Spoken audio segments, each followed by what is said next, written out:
Salut YouTube! Et boy, je suis vraiment éclipsé par une affiche, mais bon, aujourd'hui on va faire une petite visite dans le Chinatown de Montréal. C'est un quartier qui est pas très grand, mais qui est intéressant à visiter et je vais vous en parler un petit peu. J'espère qu'il n'y aura pas trop de vent pour le micro. En fait, j'ai choisi une journée qui est moyen, on a des petites possibilités d'orage. Je me suis dit qu'il y aurait peut-être moins de monde parce que si je vais pendant une journée de canicule, ça sera pratiquement pas possible de filmer sans se bousculer dans la foule. Alors, je vous invite, on va découvrir ça ensemble. La première chose qu'on voit quand on arrive dans le Chinatown, c'est une grande porte comme ça. Je crois qu'on appelle ça la porte de l'empereur.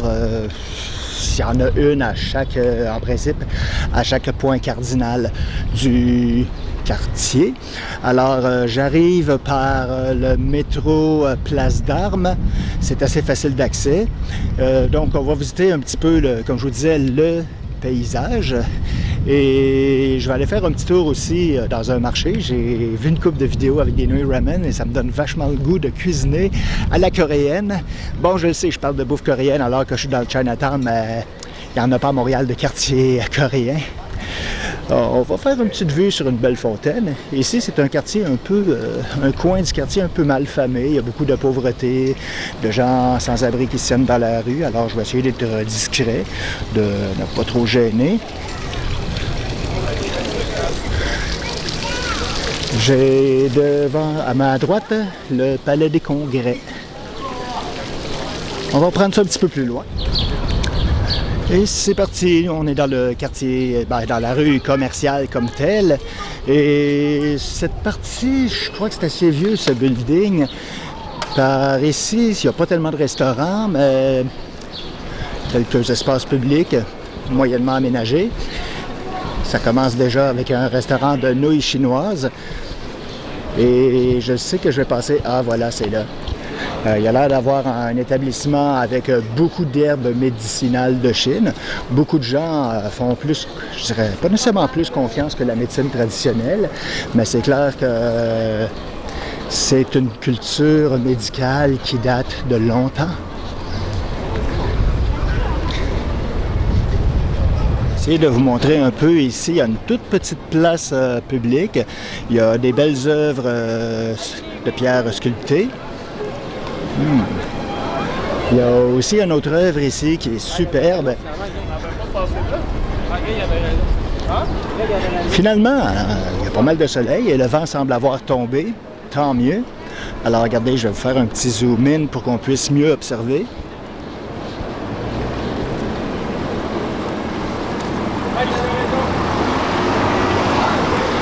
Et c'est reparti, cette fois, on s'en va vers le vrai bain de foule.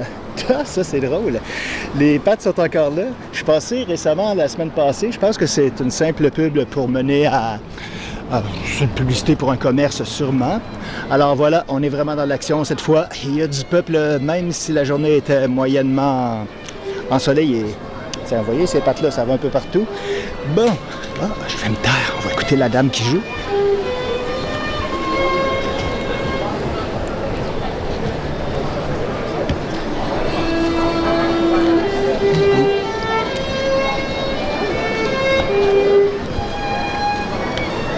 Alors, en voulez-vous du restaurant? En voici, en voilà. Il y a quelques petites boutiques de souvenirs aussi.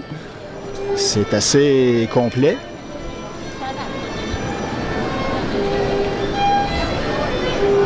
Centre du cadeau oriental. Encore des souvenirs. Une place très touristique. Et on pourrait dire une place très connue pour ceux qui aiment le buffet chinois, le fameux restaurant Jade. Il me semblait à l'époque que ça s'appelait Jardin de Jade. Ça fait un moment que je ne suis pas venu ici, mais vous savez, c'est le genre de bouffe où on va payer un certain prix et on mange à en avoir mal au ventre parce qu'on a toute la maudite manie d'en vouloir pour son argent. Et Dieu sait que je suis sorti de là avec des fois un petit mal de ventre. J'ai jamais mangé à l'extérieur. Par contre, je trouve qu'il y a un petit peu trop de monde. Je sais pas où passer. On peut dire qu'on baigne dans l'atmosphère. Encore des boutiques de souvenirs, toujours. Vous aimez le bubble tea? C'est la place. Tiens, chez Chili. Je peux faire une promotion pour ce restaurant pour y avoir mangé à quelques reprises moi-même. Et vous voyez que la devanture, je vais essayer de donner ça sous un meilleur angle, c'est un gros piment chili et c'est tout à fait représentatif. Je peux vous dire qu'il y a beaucoup de plats là-bas qui sont très rehaussés. C'est pas nécessairement le restaurant le plus chic, mais la qualité de la bouffe est très intéressante. Encore des boutiques souvenirs. Ici, cette place est... Il y a toujours des gens qui font un genre de méditation. Je me souviens plus du nom parce que c'est un nom chinois, mais on interdit ce genre de méditation en Chine. Je pourrais pas vous dire dans quelles circonstances, pourquoi c'est interdit, mais je trouve que c'est triste. Mais c'est quand même brave pour ces gens de faire un genre de manifestation. C'est ironique que j'en parle. La plupart du temps, ils sont toujours là, mais il n'y a pas l'air d'avoir beaucoup d'activités aujourd'hui. C'est une belle place. J'aime beaucoup ce building. Par contre, il y a quelqu'un qui est allé lancer une botte là. Ça fait un peu bizarre.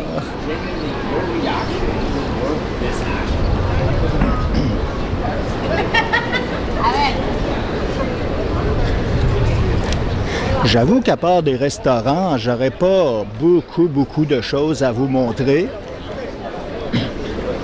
Mais quand je pense à Chinatown, je pense automatiquement à de la bouffe. Vous voyez, encore du bubble tea. Je ne l'ai pas dépassé. Il y a une place où on fait de la barbe de dragon.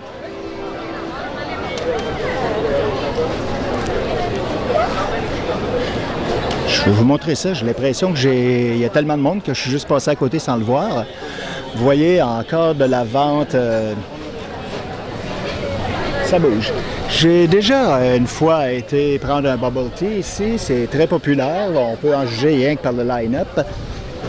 Je vais revenir sur mes pas parce que j'ai passé l'établissement et je tiens à vous le montrer. Ah voilà, vous voyez, bonbons. Tiens. Bonbons à la barbe de dragon, et comme il n'y a pas de line-up pour une fois, je vais en profiter pour aller m'en acheter moi-même.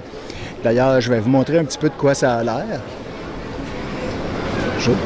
En fait, c'est très long, c'est un processus. Je vais en acheter et je vous reviens. Juste vous montrer un peu les ingrédients à la base, avec quoi c'est fait, puis je vais vous expliquer ça sur un petit banc tranquille. Alors voilà, bon, je m'excuse pour le bruit, je suis dans un lieu très public après tout. Mon bain est branlant pour vous montrer ce que c'est. Donc, comment est-ce qu'on fait ça? C'est la base, c'est un petit peu comme le bonbon aux patates ici. Donc, c'est sûr qu'il n'y a pas de patates là-dedans. C'est que s'il y a beaucoup de sucre à glacer, la fibre, je ne sais pas exactement c'est quoi. J'ai déjà fait goûter ça à des gens et en général, on est surpris. On aime ou on n'aime pas parce que quand on mange, la bouche est envahie d'une poudre de sucre à glacer. Probablement que c'est une pâte de riz aussi qui fait l'effet. On joue beaucoup avec la pâte à l'étirer. Et.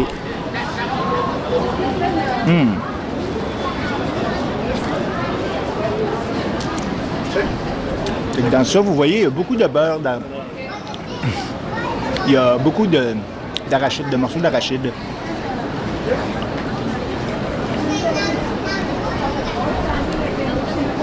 Je pense que ça fait 2 étés que j'en avais pas mangé. Moi, personnellement, j'adore.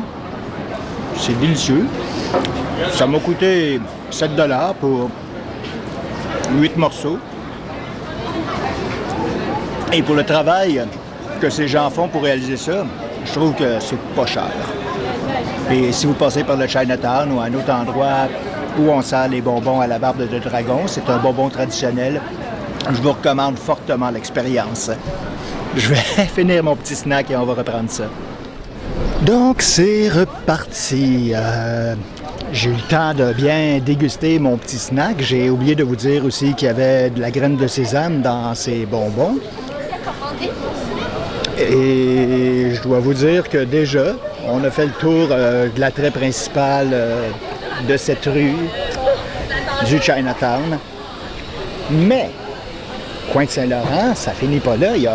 C'est beaucoup plus. On va quand même se rendre jusqu'à l'autre porte.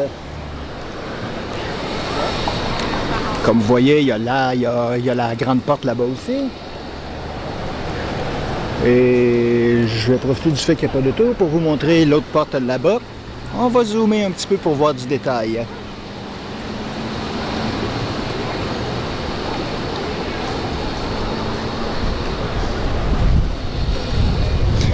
Et comme j'ai l'impression de me faire une petite épicerie chinoise, je reviendrai pour sortir finalement à cette porte. Mais on va se rendre quand même au bout, c'est pas un très grand quartier après tout. Donc voilà, c'est toujours la même rue, mais c'est beaucoup plus tranquille. Et puis je vois qu'on a fait une œuvre au sol, je vais vous montrer ça un petit peu, c'est un beau travail.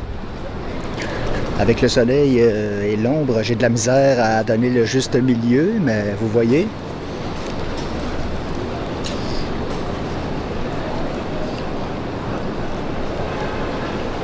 Les restaurants qui se trouvent dans cette partie, c'est beaucoup plus tranquille. Donc voilà, je passe la porte. Vous voyez, en dedans aussi, il y a des symboles. Malheureusement, j'ai aucune idée de la signification. Et on n'ira pas plus loin que ça parce que ça se termine à Saint-Dominique. Me voilà donc sur la rue Saint-Laurent. On passe en dessous de la porte sud. Ici, des commerces, évidemment. Juste en me rendant ici, j'ai vu qu'il y avait beaucoup de gens à un restaurant qui a l'air populaire. Ah, erreur, on parle de cosmétiques japonais. Japonais? Ah bon, je pensais trouver uniquement du chinois, mais bon. Un restaurant qui fonctionne beaucoup ici, il y a beaucoup de monde. J'avais déjà acheté un wok de ce côté de la rue, je ne sais plus exactement, j'ai eu ça pendant tellement longtemps. Le vrai, là, le wok avec un dedans en fonte. Et ça, pour cuisiner, c'était indestructible. La seule chose, c'est qu'il fallait mettre beaucoup d'huile pour pas que ça rouille. Donc, vous voyez un restaurant qui a l'air de fonctionner beaucoup, à juger par le line-up. On a même des gens qui font la démonstration de leur art culinaire dans la vitrine. Je peux m'avoir faim depuis tantôt que je vois des restaurants. Je peux pas en dire grand-chose. Évidemment, j'ai pas tout visité. Mais c'est sûr qu'après la visite de cette rue, moi, je vais rentrer... parce que qu'est-ce que j'aime ici, c'est que je vais trouver des ingrédients. Je peux même pas vous dire le nom exact. Par contre, je sais comment les cuisiner. Et ce que j'aime de la cuisine chinoise, c'est qu'on arrive à faire des grandes choses avec un budget qui est loin d'être faramineux. Ici, il y a quelque chose qui a brûlé, ça fait longtemps que ces clôtures-là sont installées. On pourrait dire qu'ils font partie du décor permanent maintenant. Pas besoin de parler, je vais juste vous laisser écouter l'atmosphère.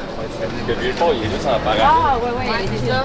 Moi, je me demande. Atmosphère beaucoup plus urbaine que quand j'ai fait ma visite du Vieux-Montréal. D'ailleurs, je remercie la dame qui m'a dit que mes images branlaient un petit peu. J'ai changé ma technique. Quand je parle devant la caméra, j'étire la perche, mais dans le fond, j'aurais dû y passer avant. En la ramenant à sa plus courte, je subis moins le poids de ma caméra avec l'effet amplifié par la perche. J'avais déjà acheté quelque part par ici aussi un set pour faire le thé, vraiment le thé traditionnel. Et pour acheter le vrai, le thé matcha, c'est une bonne place aussi. Je vais être dû pour un changement de batterie. J'espère que je vais pouvoir me rendre au bout. Parce qu'il n'en reste plus beaucoup et on a déjà fini notre visite. Avec les bruits de la ville, évidemment. Ah tiens! C'est la première fois que je vois une terrasse ici. Pourquoi pas? Si on le fait sur d'autres rues, je les comprends de vouloir eux aussi en profiter de cet aspect estival si agréable. Après tout, il n'y a pas beaucoup de place ici dans le Chinatown pour le faire. Donc voilà. On passe la dernière porte. Oserais-je le faire pendant qu'il n'y a pas d'auto? Oui! C'est la dernière porte. Je vais vous montrer un parc, mais il n'y a pas grand-chose à voir pour terminer. Peut-être que je vais pouvoir le faire sans avoir à changer de batterie. Parce que là, ça clignote. Et ça se trouve être ça. Mon Dieu, regardez. Dans le fond, c'est même plus... Il y a déjà eu un festival ici, mais c'est pas un parc. Ça pourrait être un stationnement à la rigueur. J'avais déjà vu ici un regroupement de sans-abri qui avait fait... c'est encore là d'ailleurs. Vous voyez, il n'y a pas grand-chose, alors... Et voici un peu ce que j'ai trouvé. Je vais vous insérer ça juste avant de vous laisser. J'ai trouvé plein d'ingrédients parce que, comme je l'ai dit, je veux cuisiner à la coréenne avec des nouilles ramen, du calmar coupé et des boules de poisson. Finalement, ces petits champignons qui s'appellent Snow White Mushroom, des bok choy. Et le côté gourmand se laisse aller aussi parce que là, j'ai acheté des gâteaux de riz japonais. Ah, il y a du japonais dans le chinois! Bon, j'étais dû pour renouveler un petit peu la sauce soya et le vinaigre de riz, mais j'ai aussi ces petites boissons-là. Hey, dans ça, il y a des grains de basilic. J'ai vraiment hâte de voir ça, de goûter. Ça a l'air tellement oriental. Miam, miam, miam! Je vais faire de la bonne bouffe.